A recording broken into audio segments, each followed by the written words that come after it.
Okay, since we got all this cleaned out and fan back in there, fan plate bolts in, bearing box bolts are in.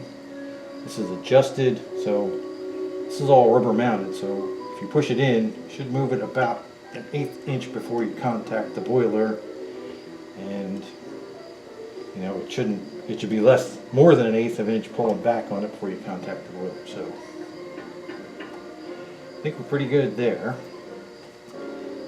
So since we had that apart, we're going to have to top the oil off, because as you saw, the oil comes out of this and goes all over the place. So that's a 7/16. Actually, it has a sight port in the side, but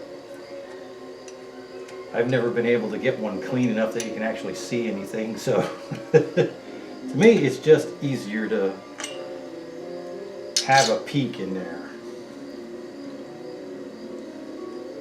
Do that, you gotta pull the cover bolts off.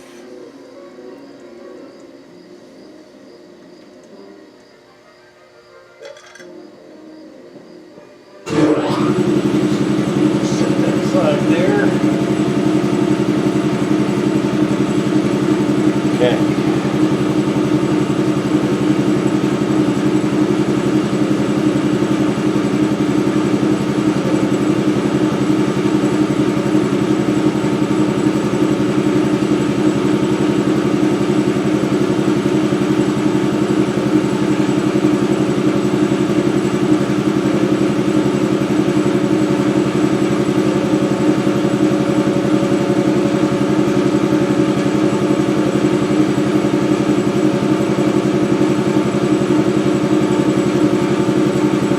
Okay, that's a little bit overfull now, so it'll leak out. This takes 50 weight oil.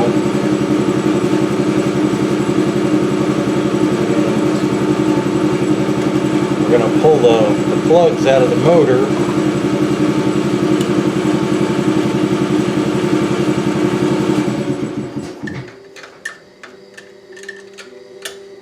One in the front, one in the back.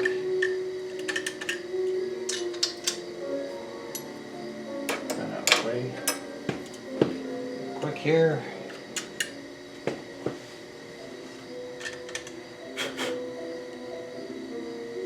They're rubber plugs, so I usually just pull them out with a pair of needle nose pliers. Rubber plug. And put a few drops of light oil in there. That's the front one.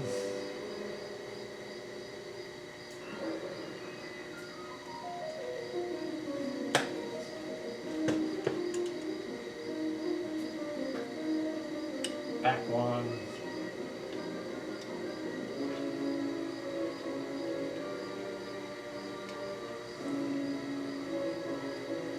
There you go.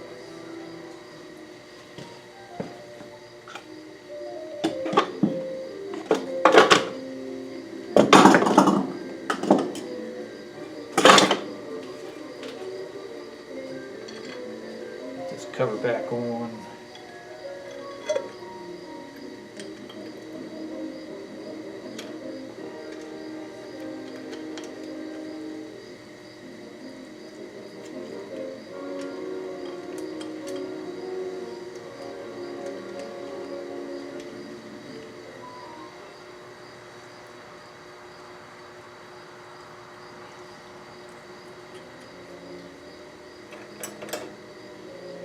Take the fan bearing house cover bolts back up.